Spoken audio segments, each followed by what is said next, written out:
Hello everyone, welcome back to another week of the 2023 Scrappy Sampler. This week we're working on blocks 20, 21, and 22.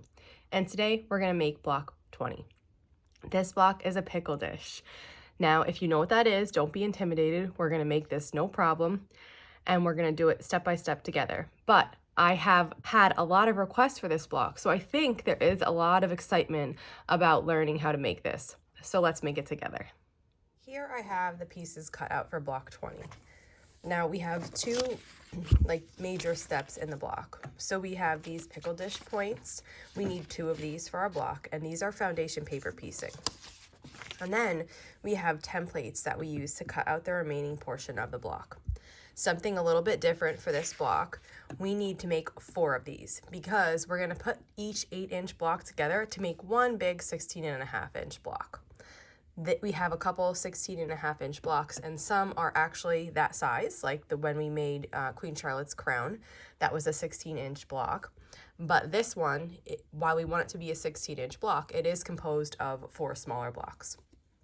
So we do need to make 4 of these. So the first thing we are going to do then is work on these foundation paper piecing portions. So for the pattern, you'll need 2 portions for each block. Now this is labeled a B section and a D section, so you need 4 B's and 4 D's to make all 4 of these blocks. But I'm going to walk you through making 1 block, and then you'll take that knowledge and make the remaining 3. So here I have my section, and you'll see the blue portions, or they might be gray on your printout. Those are where the colored pieces are going, and the white is where the background pieces are going. I have all my little pieces cut out here. When I cut these, I cut a straight strip of fabric, and then I looked at this just how we did the other one, and I about measured 1/4 to 1/2 of an inch beyond each point, and I ended up with a shape like this. So in my strip then, I cut like this so that, and I just kept going down like that so that I could make really good use of a strip.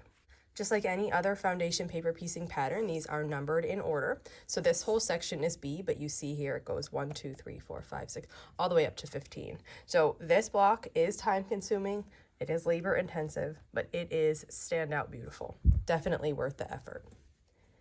And as with any other foundation paper piecing pattern, we're working on the back of the block. So I have B1 on the side here. I'm going to take my larger piece, and we're going to work this way. I'm folding back right on the line that I'm going to sew so I know where it is. Now this block is a little different than the one we have been doing up to here. This definitely scales the difficulty up.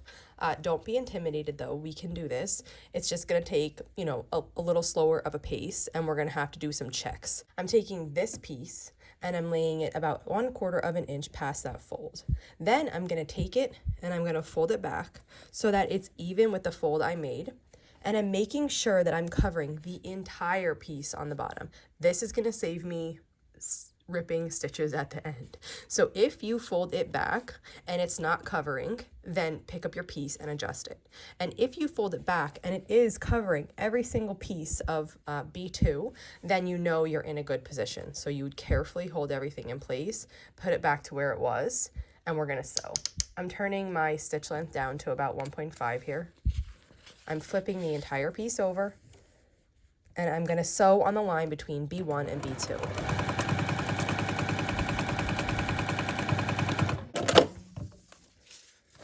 Then I will fold it back and trim this excess away so that I'm leaving about 1/4 of an inch seam allowance.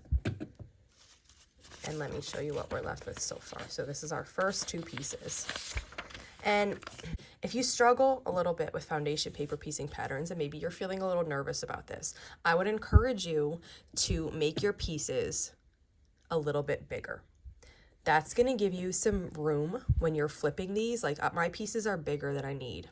And on a block like this, I make them bigger than the pieces here because when you're flipping, like if I have this slightly misangled and my piece is really small, like I won't even cover what I need. Like if I had an exact sized piece, like plus 1/4 of an inch, I won't even cover that. But if I have a bigger piece, you just have more wiggle room in lining everything up and getting it to lay the right way, so you'll be more successful. That is something I would encourage you when you're starting out with foundation paper piecing to do that, because it just gives you, you'll succeed more, and it will give you the confidence to tackle more difficult patterns. And as you do that, you'll be able to scale down the size pieces that you need, so that so you have a little bit less fabric waste. But in the beginning, I feel like it is essential for you to do that so that you succeed. So I just folded this piece back. The first time I couldn't see where it was, so I did it again so I could actually see this line. I'm going 1/4 of an inch past it, and then I'm gonna do my test again. I'm folding it back to see, and I'm gonna just make sure, yeah, everything looks good. Every area looks covered. So I'm gonna push it out, lay that down again, and then I'm gonna sew on the line between B2 and B3. And while this block has a lot of pieces, and it is time consuming, every single one is the same, except the two ends are slightly smaller. They're like half of one of these triangles. So those pieces I have cut a little bit different. I have those cut like this. It's a flat edge. And then I have my center pieces cut like that. So while there are a lot of pieces, it is lots of repetition, which again helps you practice and be comfortable with a block like this. And now I have that open, and you can see I have enough room, and I covered everything. Now I am close to this line. Can you see through my machine right here? Look, this bottom line right here is the line that we're cutting on. So I am really close to it here, but that's okay because I'm still beyond it.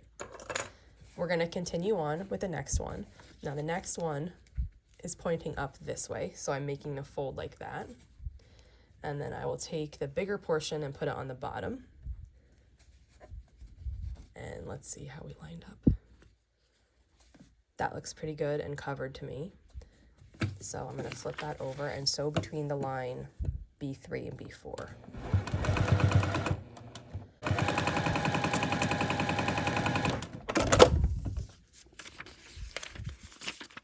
And just repeating exactly what we did before. I'm going to trim this off. Open this up.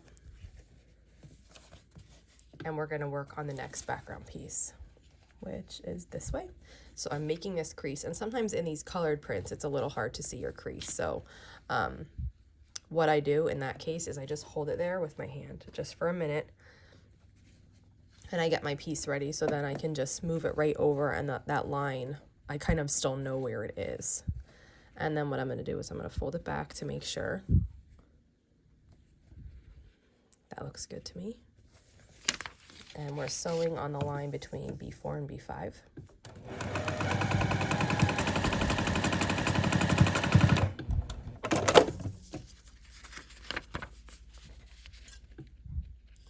And I think there is a myth among, the quilting world, some people in the quilting world with foundation paper piecing, where they think it's wasteful. I do not believe that, and I do not subscribe to that thought, so I encourage you to just not believe that either. There are many, many people who make pieces larger for their quilts and trim them down. And this, oops, I have it upside down. And this is just another way to make a quilt block. And instead of trimming with a ruler and a rotary cutter, you're just cutting a little bit of the excess off as you go. Now here, could you see that? Look, I thought I had it placed along this line, and I can see right here in this shadow that I'm not beyond. So let's take that off and try it again. I was getting so passionate about not worrying about what people say if they say you're wasting fabric by doing foundation paper piecing, that I wasn't really paying attention. So that looks better to me. And so there are checks in like every step of this. And the more you do foundation paper piecing, the better you get at assessing how your fabric is laying, how things are placed properly, all of that. So really this, just like any other part of quilting or anything at all, is the more you practice, the better you get. So we're looking good. We have almost our first 3 points here done. There are 7 blue points in this block and 6 upside down cream ones. So we are approaching the halfway point here. So there's my line, and I'm just checking again. After we're finished, you'll know if you've been around and done the other foundation paper piecing blocks, what we're going to do is we're going to trim this away on the dotted line, and then we're going to piece the block like regular. It will be a curved piecing block, and we're going to work on that. So the foundation paper piecing portion of this block is only these points. And the block does have 2 sections of points. That's why we need 2 of these for every block. So I'm just going to continue plugging along here, and I will meet you back up when I am almost finished with this, and we'll do the last 2 points together. I have 6 of my points finished, and I'm just about to push the last one on. I moved across this just as the way I showed you when we made them. I'm finishing this last point, and I'm just making sure that everything is laying nicely before I flip this over and I stitch on the lines between B13 and B14.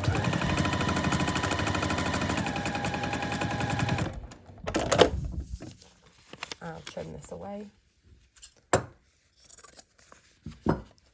And the last piece we have here is B15. So I'm going to fold on the line.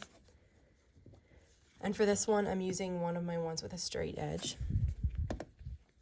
I'm just going to, just as I did before, lay it on that line and make sure it's lined up correctly. I want to make sure I have full coverage here of all the seam allowance and all the portions that I need to be this background color. So that looked pretty good. We're going to sew on this line. And let me just trim this.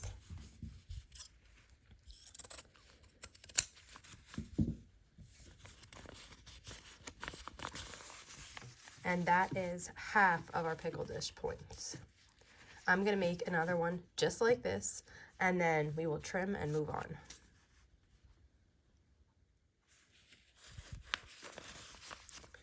And here is my second portion and my first. The next step, now that we have these made, is to just press them and trim them. I have pressed these, but just so you know what I do to press them is I just put the piece down and I just set my iron right on top. No steam here. It distorts, I find that it distorts the paper a little bit, so I don't use any steam. I just set my iron down on top of it and press it, and then we're left with a nicely pressed block. The next step here is to trim this away. Now, it depends on your comfort level with a rotary cutter. You could also do this with scissors. But we're cutting along the dotted line, just like we do on any other foundation paper piecing block. First, I'm going to trim away the edges.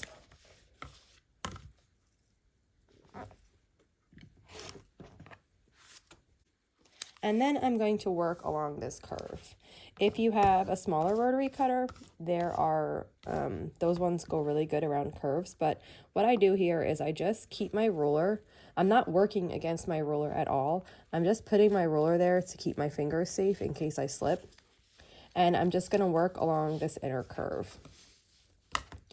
And I stop and turn often so that I can see really good about where I'm going and I'm not making any errors, slipping along the side.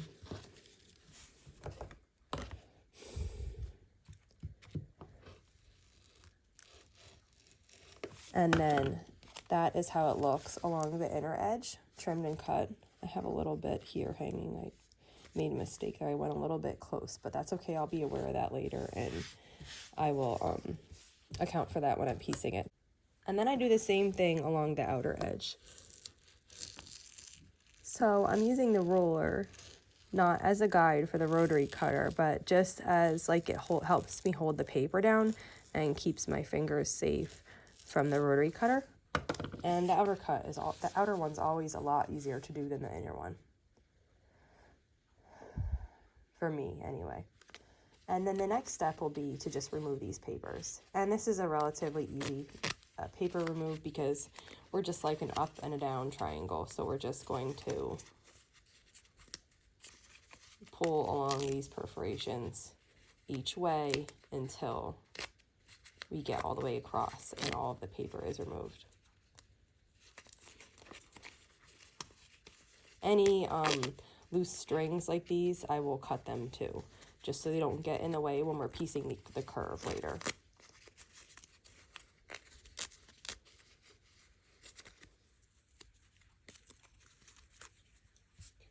I just removed the final piece, and now my 2 pickle dish curves are ready.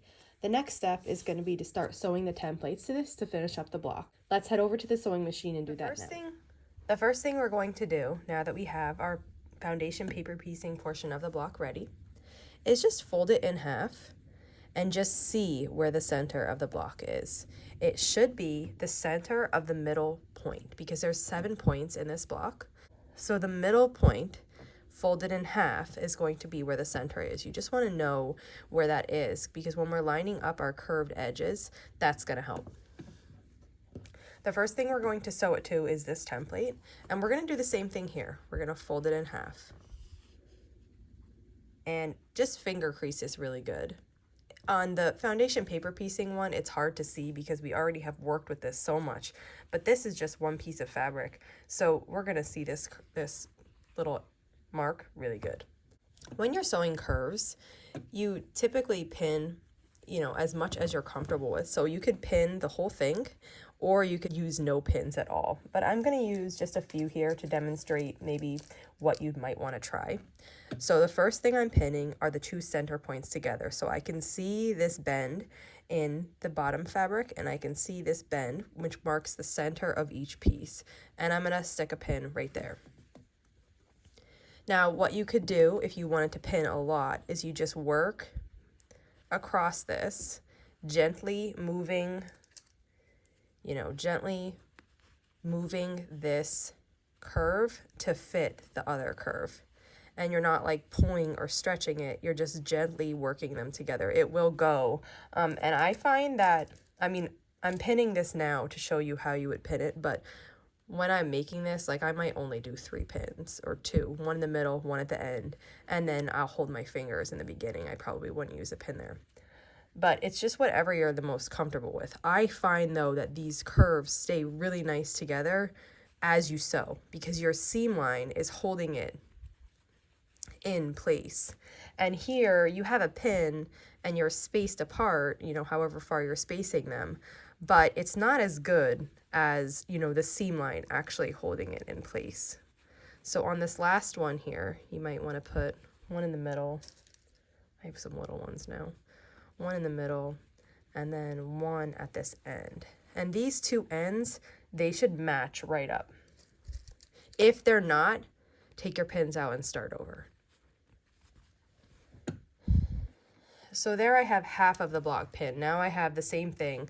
I would repeat the same thing if you wanted to pin in the other direction to the part that we're going to start at. So what we do is essentially the pin is supposed to be holding those 2 together. Then you're using your fingers to move the top piece to match the bottom curve again. And again, this is probably the way you want to start out doing, but don't feel like you have to pin these. With the more, you might be comfortable not, and the pins might feel like they get in your way. That's okay. It's not wrong to not pin. Okay, so I'm going to put one here, and then this last one, I'm just going to hold with my fingers and get it under the presser foot. So I have my presser foot holding that down. I'm putting my stitch length back to normal, which is about a 2. And then what I'm going to do is just sew along this with 1/4 inch seam allowance, removing the pins as I come to them and having my fingers just help hold this in place as we go around this. And if anything doesn't look, right as you're going, you can take the pins out and correct it.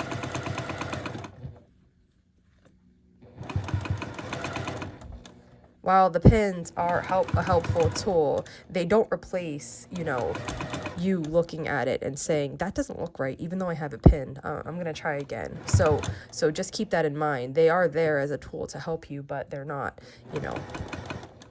they can still shift and make it not right, even though they're there.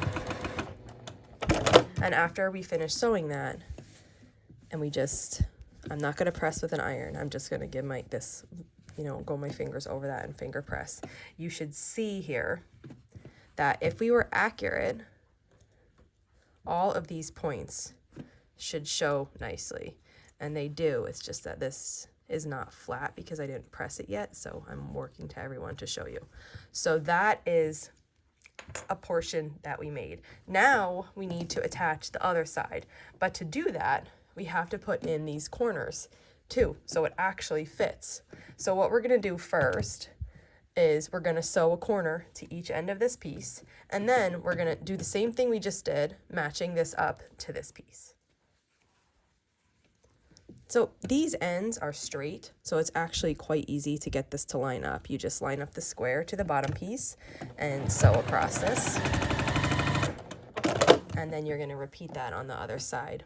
I usually start matching that top corner, and these are not really, this is not a curved portion. These are just a straight sew right across. And once you have that on, we're going to do what we did before, whereas we mark the centers. And I know, like I said before, it's this center point that that's the middle of that center point. So I'm just matching these seams like that, and I'm going to come across and mark the center. And I'm just going to hold my finger on that just to get the heat to make a little mark. And then at the same time, I am just going to match up the center here, which should come straight across the piece so that both of our centers are lined up. So I can see my center here. It's still kind of bent from before.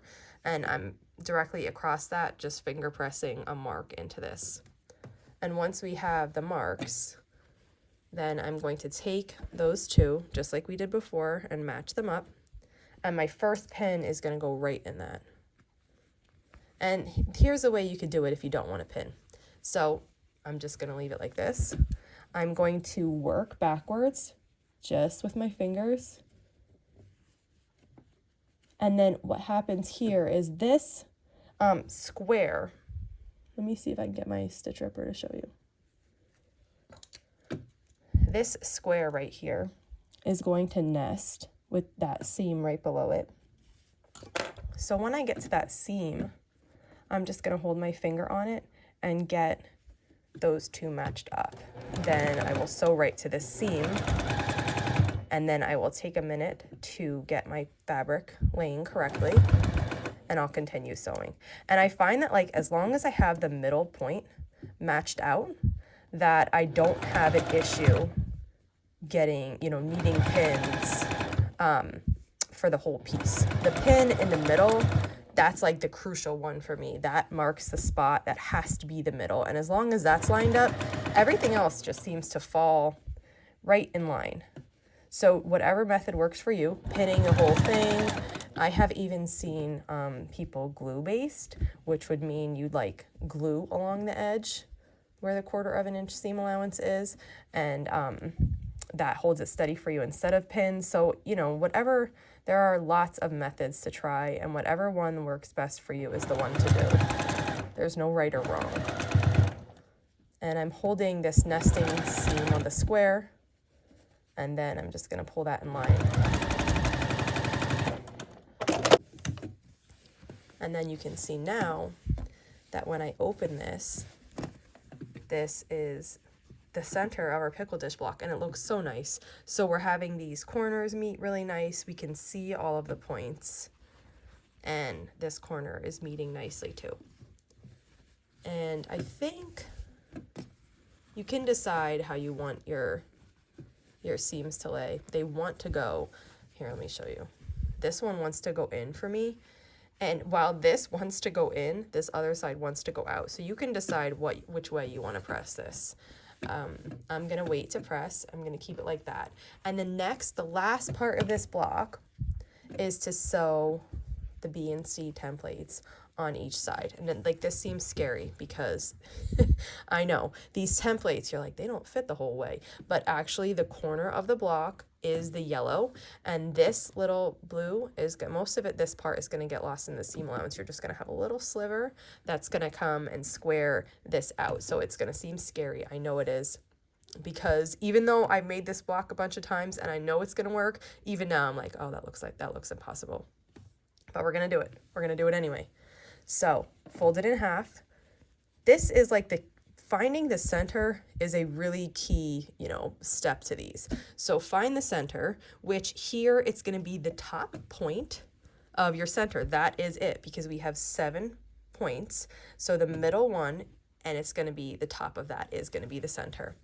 And then you're going to do the same thing on your B and C templates. So I'm starting with 1, just going to work 1 at a time.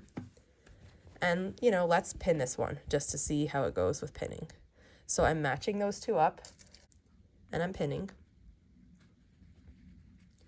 And then I'm going to work the top portion to lay flat with the bottom portion. Well, I should say to match, like you're matching these curves. And it probably won't lay flat now. It's going to be bumpy, especially in this back portion, but that's okay. It's just because you're manipulating this curve. So we're going to keep manipulating the curves to match up and use as many pins as you want here.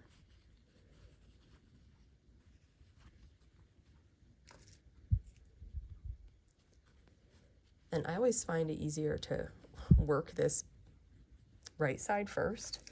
I don't know, you could do it either way though.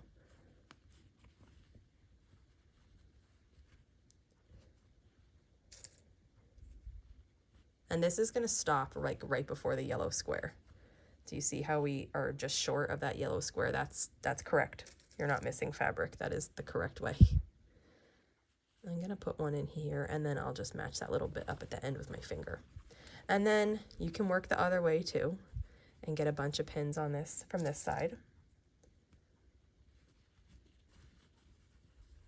A very important part here is that you're not pulling this. This, a curved edge can stretch so much. So what's very important is that you're not actually pulling on this piece. You're just gently laying it down to match the curve below it. If you pull it, you will not, like, it won't be lined up where it's supposed to be lined up. So we're not pulling at all here. We're just gently guiding the curve to match the bottom curve.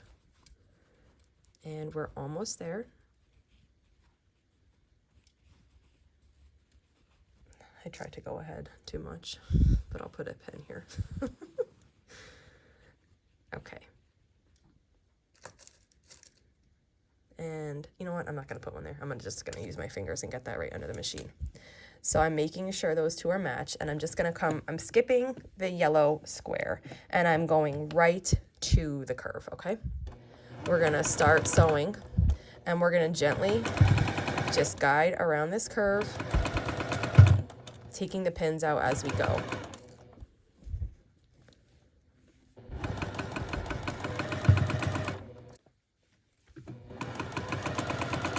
And I'm making sure I'm maintaining a 1/4 of an inch seam allowance. Like, I can't line this up nicely like I can a straight piece, but what I'm doing is I'm watching right at this area, and I'm making sure that once it gets to my foot, in here, I'm sewing a 1/4 of an inch seam allowance. And as I go, I'm rotating with this hand, I'm rotating this piece so that everything is matching up under the foot where it should be. And as we start to straighten out, now that we've got around that curved quite a bit, you can see now our piece is lining up with the 1/4 of an inch line here. And I'm just going to take these both out and finish up. Okay, and you can see now that we have squared out this side of the block. And once I press this, this is going to lay really nice. And we are so close to being done. So let's repeat that on the other side here. We know that the center is right on top of above this center point. But for this one, it's a little bit harder to see. So let's fold this in half. And when I'm folding this in half, I'm making sure these edges, they're different shapes, so they don't match up perfectly.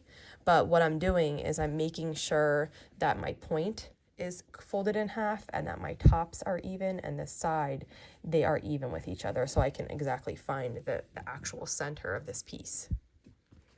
And then I'm going to take my piece and I'm going to line it up with the top of the middle point and pin this.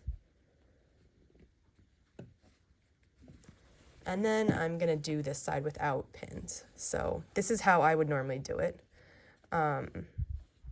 As you can see, the pins work great, but just I don't feel like I always need them because I think my fingers can do the job.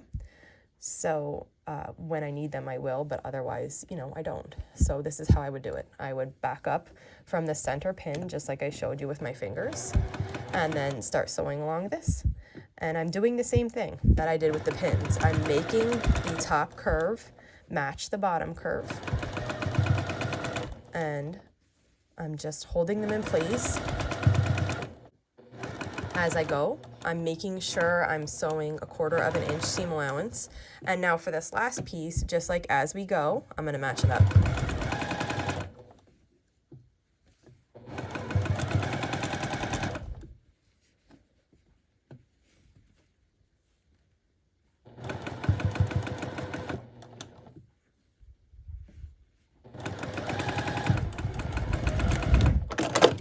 And we just squared this off. I mean, really, give yourself a huge pat on the back, because once you get to this step, if you did it once, you can do it 3 more times. I know it feels like it's going to take a while because it is a time-consuming block, but it is so beautiful, and you are going to be so happy to have one of these in your quilt. And every time you look at it, you can just feel like just the pride of actually taking the time and the effort to make this. So the last thing I would do here is gently, very gently, set the iron on top and just press these into place. I have made all 4 of our pickle dish blocks.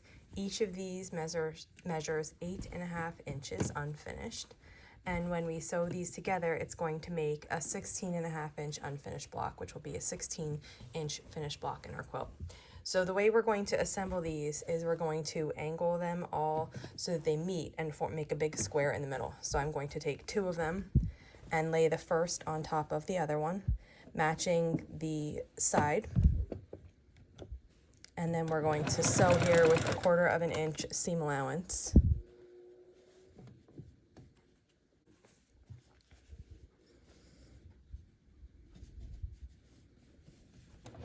Down the edge of the block.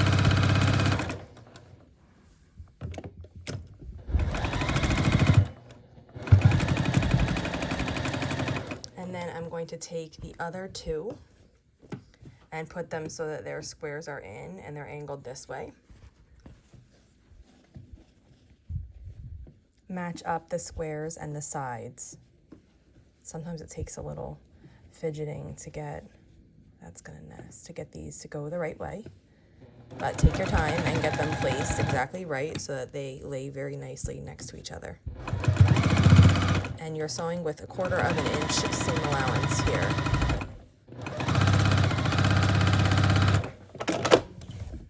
Then we're going to take the block, and the last thing we need to do is sew this big seam. So I am going to lay the one on top of the other and start sewing these together.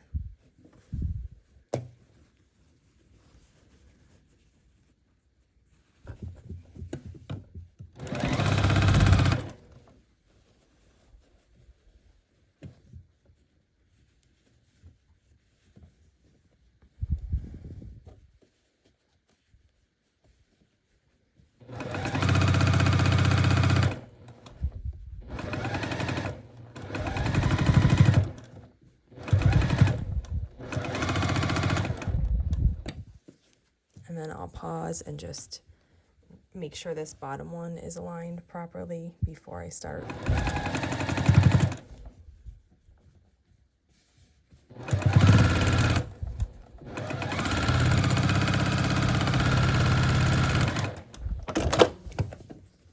And here is our 16.5-inch pickle dish block.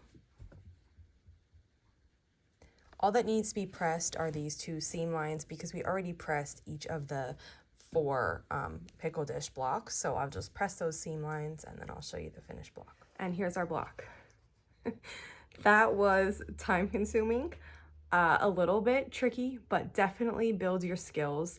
And look at it, look how beautiful it is. I mean, it was totally worth it. I hope I answered all your questions on how to make this block, but if you have any remaining, just leave them in the comments and I'll be sure to answer. Thanks for following along, and I will see you back here tomorrow with block 21. It's easier, don't worry.